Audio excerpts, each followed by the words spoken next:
Cookies. Miss Scott's tape. I was like, headphones, awesome. Nate. I got some cookies. Mark. I got a gift certificate or some kind. Okay, there's a lot of unsurety in the audience here. Mike. Pork chops. Hey! Okay, we got actual pork chops and pigs. Carrie. I got a TV! TV! Guys, guess what? I like that. Jesus is coming to town, amen? Jesus is coming to town. It's a special moment, guys, as it is his birthday. But he's grown up. He's no longer Jesus in a manger. He's got the diapers off and he's ready to change the world.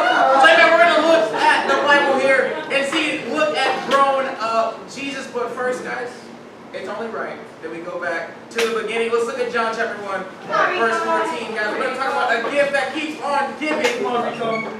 John 1, verse 14. No, I do not have time for you guys to get there, so hopefully you memorize this verse in your quiet time. So here we go. In verse 14, it says, the Word became flesh and made his dwelling among us.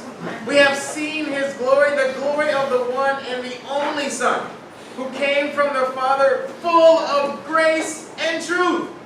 John testified concerning him. He cried out, saying, this is the one I spoke about. When I said, he who comes after me has surpassed me, because he was before me. Out of his fullness, we have all received grace in place of his grace already. For the law was given through Moses, grace and truth so came through Jesus Christ. Snap, crackle, and pop. Ladies and gentlemen, we just found out something incredible about Jesus, that he is the embodiment, for another fancy word, he is the epitome of grace and truth. So just like Santa, when Jesus comes into town, he's bearing gifts. And there's two gifts he always comes with. It's truth and it's grace. Now grace, truth we can talk about all day, but I'm going to let you guys discover that in your own time in the Bible. I want to let you guys figure that out when you're having your maybe your mentoring times, or you're in your Bible yourself and it's quiet and it's a time and you're doing that, or even when you're listening to a different sermon that's for a different day. You're going to learn about truth. Today, though, we're going to talk about his second gift, or his first gift, which is grace. Right, and here's a tradition that I'm starting in my family. Yes, Janelle, I just invented this. We are going to open gifts before Christmas.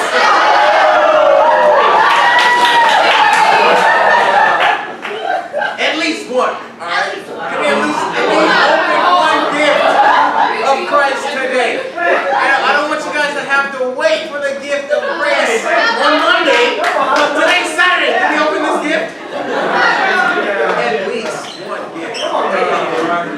Because I think this gift is incredible. I think this gift is amazing. I think this gift is unparalleled to any other gift you're going to get this holiday season. So who am I to make you wait for it? I'm not the guy.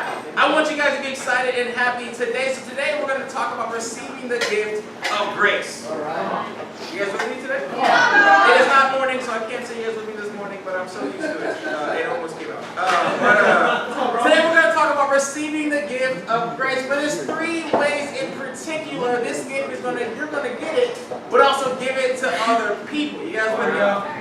I got 3 points for us. 3 quick, fast fiery points. And my first, and again, we're talking about gifts. My first point is from you to us. Let's look at Luke chapter 7. We're going to talk about Jesus' gift of grace and how it impacted 2 people in particular. Luke chapter 7. Come on, bro. Yes, we're going to apply to this, guys, because I love you. Luke chapter 7. Verse 36, we're going to look at grace, guys. We're looking at grace. I know last week we heard a message on grace, but grace twice is the word. Luke 7:36, here we go.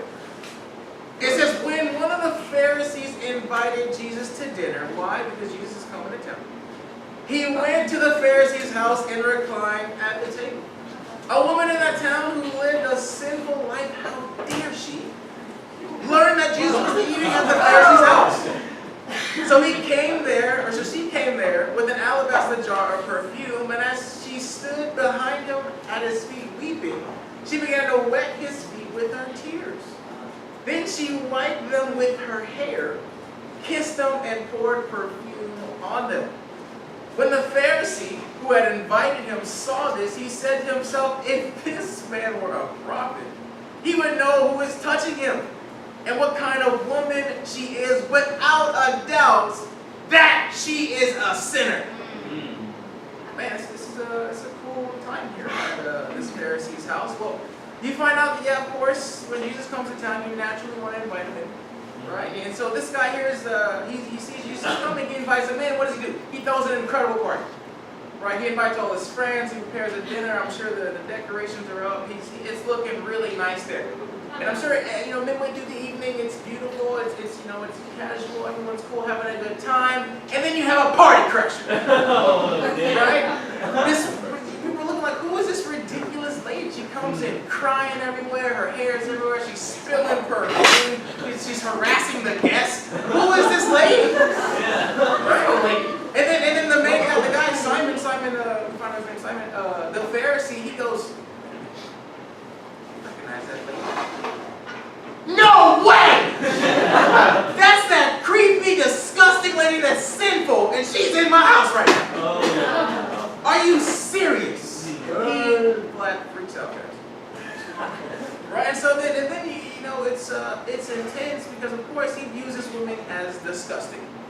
Right, and so when he looks at Jesus and this woman interact, he goes, I can't believe Jesus. This guy's supposed to be a prophet. I recognize it. Maybe Jesus doesn't recognize it, but he should recognize it. He should smell her sin from a mile away. He should know this woman should have nothing to do with him, not even touch him. Because I wouldn't dare let her touch me. And that's how this guy looks at this woman, and then that's how he changes his view even of Jesus. And I think what's crazy is that here we got to realize, for Simon the Pharisee, where you guys know Pharisees are pretty well educated in the Bible, he's probably super smart, and biblically speaking, he has a lot of understanding. But I think tonight, guys, we can agree that he doesn't quite understand grace. Yeah. And I think that's his problem, because he thinks, in his mind, that if I look righteous, then I am righteous. Right? And then if I am righteous, then I deserve to be around God, and not those other sinful people. I can't stand. Come on. And you go, why can this Pharisee be so judgmental? I can't believe this guy. But you know what's funny about judgmental people? They judge themselves way more. Yeah. Right? What do they say about bullies all the time? Well, bullies are only bullies because they hate themselves. Right? They go, man, I'm going to pick on you so no one picks on me. So I pick on me all the time. And I can't handle it. I don't want to deal with myself, so I'm going to pick and make fun of you. That's why bullies do what they do, and that's why this Pharisee did what he did. So what's his life like? His relationship with God is based on rituals. It's based on checking off things on his checklist. Hey, I did this, I did that, I did this, I did that. God. And that's it. That's his relationship with God. It's so performance-based. It's all about what he can do and what he can show. Guys, to me, that's scary. Right? Because to him, he's really good at his religion, but he's really horrible at his relationship with God. You guys with me? Because for him, he's going through the motions. Right? Be honest with yourself right now. As a Christian, as a follower of God, someone trying to do God's will, are you just going through the motions right now? Did you come to church just because you knew you had to come to church, or Rico would call you? Or Mark would call you, or your Bible talk leader will call you, or one of your friends will call you. Hey, why didn't you come to church today? Is that why you came to church this morning? Are you just going through the motions? Do you pray? And you're just like, hey man, here's a couple words, and I hope I forget what I say after this. Is you just going through the motions as a Christian, as a disciple, because that's what this guy's life is here in the scripture. He's just going through the motions, and he's totally forgotten the grace and the truth in his relationship with God. What has he done? Well, he's put together, he's molded together, he's kind of intertwined the world with the church. Guys, I grew up in grade school.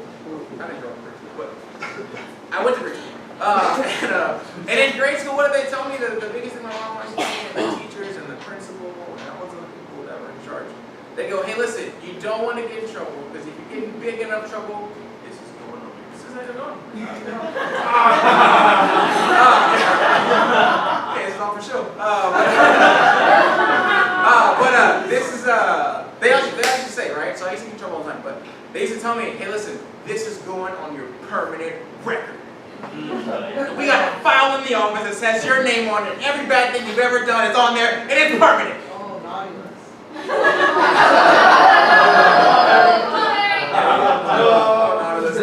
And that was scary, right? Because you were like, no, not my permanent record. My high school's gonna see that. My college may see that. My wife may see my permanent record. It's gonna ruin everything for me. So I can't, no, never. I'm a saint at school. I do everything right because of my permanent, oh, it's not even click on. There it is.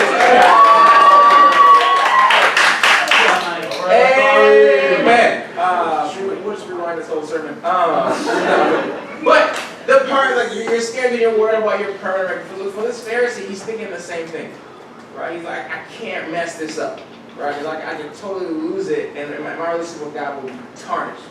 But guys, here's what's incredible about grace. You guys want to listen very closely? Because grace is established not by what you deserve, nor by what you earn. Rather, grace is a gift from God, and He sure doesn't need your permission to give it to you. Yeah. Nor is it your authority, or do you think you can have the power to not receive it? Right? Or not give it to other people. Guys, as true followers of Jesus Christ, we got to truly understand grace.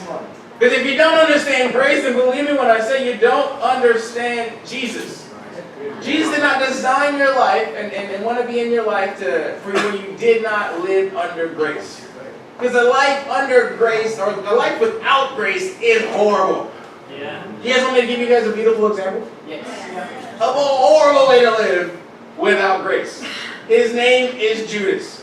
Right? Think about Judas. Hey, I became a disciple of Jesus 3 years ago, and it's great. I've been with him every day. We prayed together. We healed the sick. We fed people. It's been incredible. I've learned so much. We're here with you, Jesus, and it's been great. I can't talk to you right now. I just betrayed you. I can't even be around you right now. Judas was he was his close companion of Jesus. Right? But one mistake ruined his whole relationship.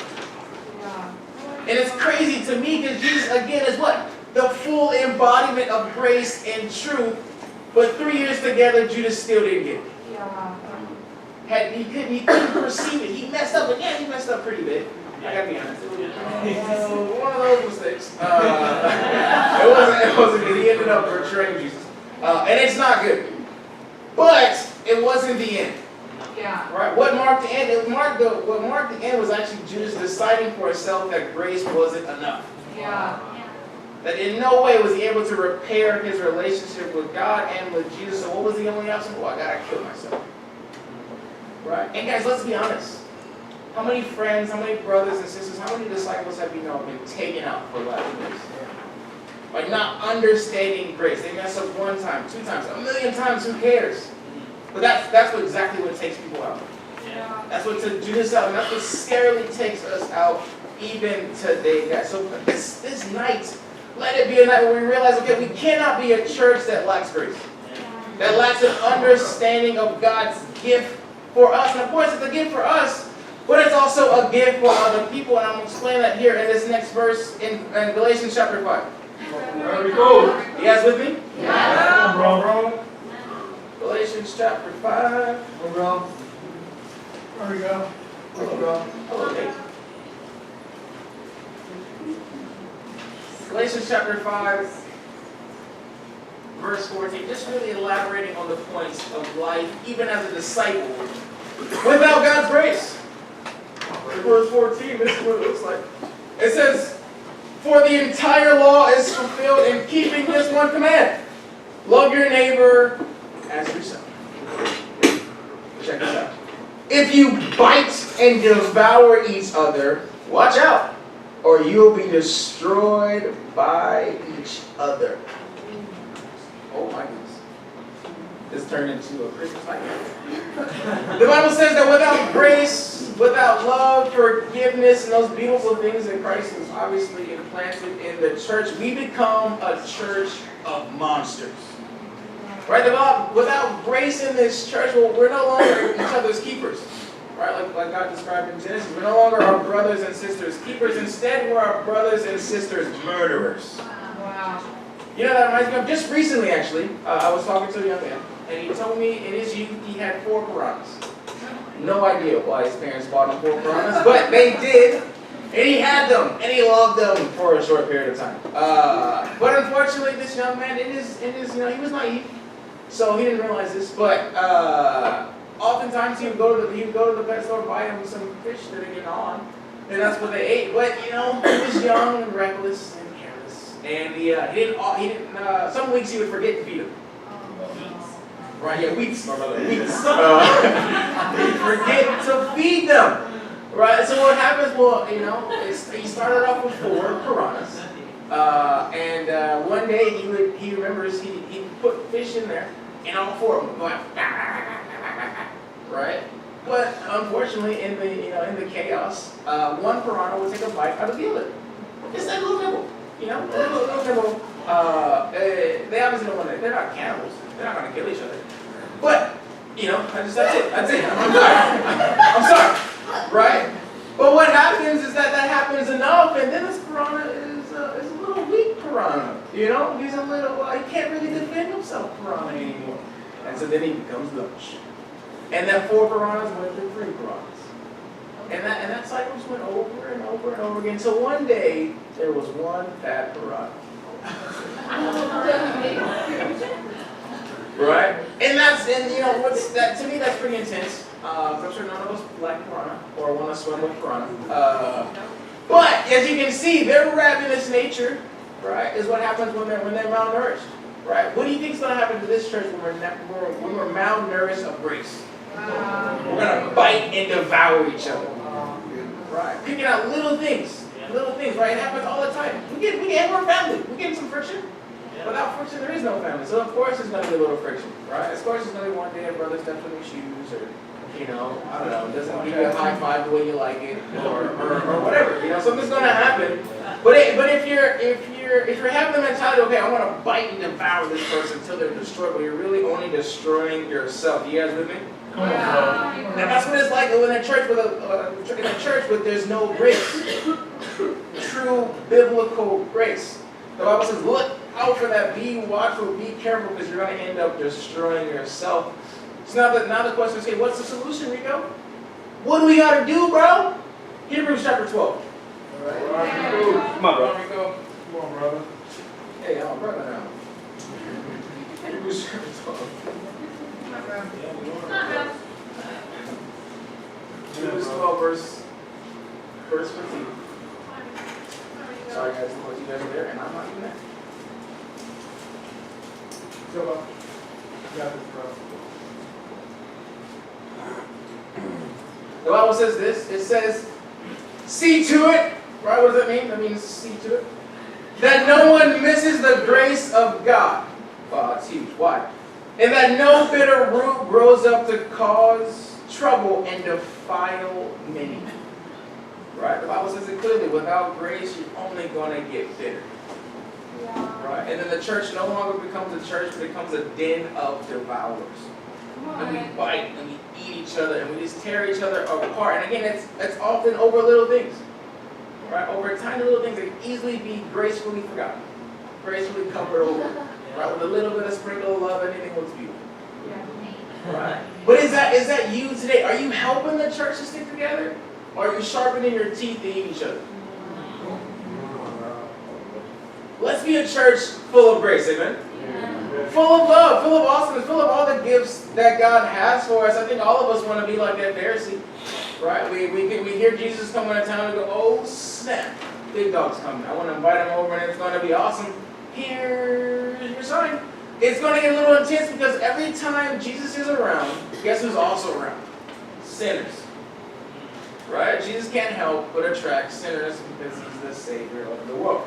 And so if you desire to be around Jesus, well, basically you're setting yourself up to be surrounded by sinners.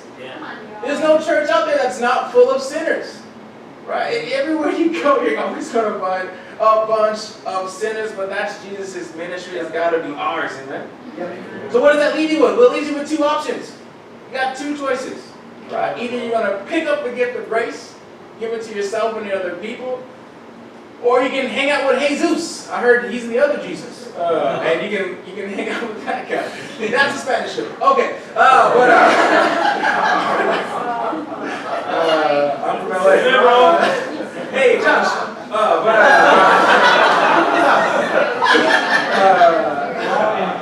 What's my challenge?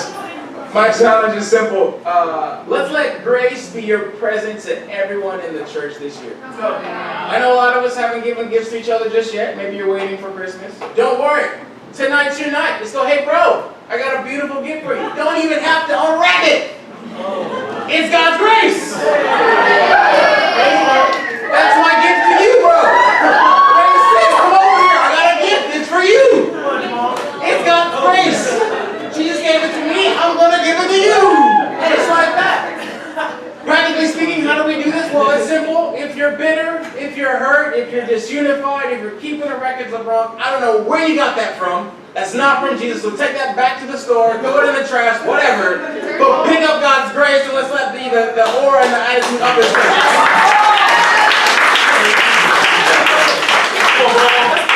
Take that back right now. That's not your gift. Well, since we're talking about, in response to the gift of grace and things of that nature, we looked at Simon, the Pharisee. Let's look back in Luke 7 at this wonderful woman. Spoiler, it's Mary Magdalene.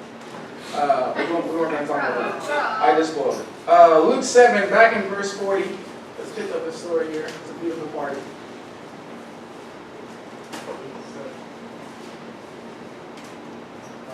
And this leads me, guys, to my next point. That was my first point. I was excited. My second point is, again, we're talking about gifts and presents. It's from you to you.